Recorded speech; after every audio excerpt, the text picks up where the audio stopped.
In the extract from St. Matthew's Gospel account that we read today, we are brought face to face with the truth of our own ordinary choices and decisions. Jesus came to the region of Caesarea Philippi, a place known as the gateway to hell. The region had a reputation for all kinds of evil, and especially for devil worship. In fact, the people of the place believed that the devils rested in winter and slept in their cave. In that pagan setting, Jesus chose to make a major proclamation that he was confident enough to pass on his mission to Peter. The conversation started with what resembles small talk. Who do people say I am? Jesus liked to ask questions. The Gospels are full of them. Do you believe I can do this? Why did you doubt? What do you want me to do for you? Will you also go away? And one that we will hear in a few weeks' time. What is your opinion? Sometimes I think that the question mark resembles a shepherd's crook.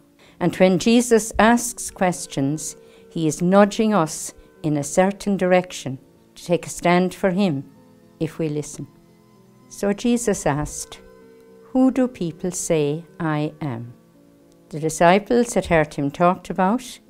They knew the impact he was having, so they answered his question. Some say John the Baptist, or Elijah, or Jeremiah, or one of the prophets. But Jesus was going deeper. But you, he said, who do you say I am? Peter always responded energetically and fully, for Peter would risk everything. Peter knew that he had to take a stand on the master he claimed to be following, so he had to answer this question from the truth within himself. Matthew tells us, Peter spoke up. You are the Christ, he said, the Son of the living God. Jesus said to Peter, it was not flesh and blood that revealed this to you, but my Father in heaven. Peter was given the grace to recognize who Jesus was and to believe. Then came the moment when Jesus conferred on Peter his mission and ministry. You are Peter, and on this rock I will build my church.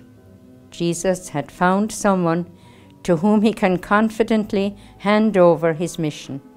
We all experience similar moments when, as parents, teachers, friends, colleagues, workmates, we realize with great joy that someone will carry on our work.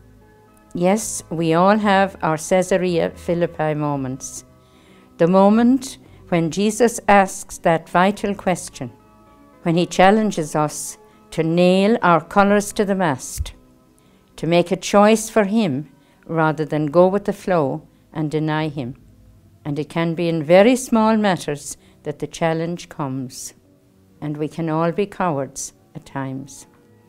If we make a choice for Jesus and respond as Peter did, a profound change takes place in our lives.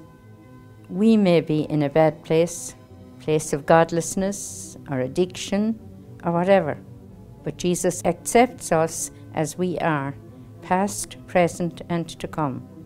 Maybe to believe in his total acceptance of us as we are this minute is the challenge of today's gospel reading. For Jesus chooses us to carry on some aspect of his mission where we are, in our families, place of work and recreation.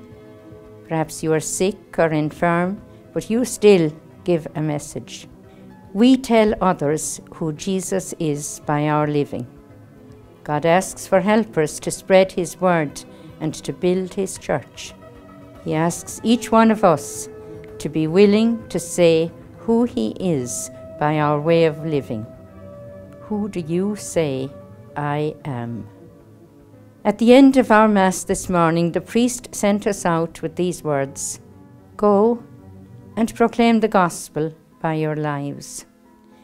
We may wonder at God's choice of us, but perhaps the answer lies in the words of the second reading, "How rich are the depths of God! How impossible to penetrate His methods." For all the good He does through each one of us, we simply pray, to Him be glory forever. Amen.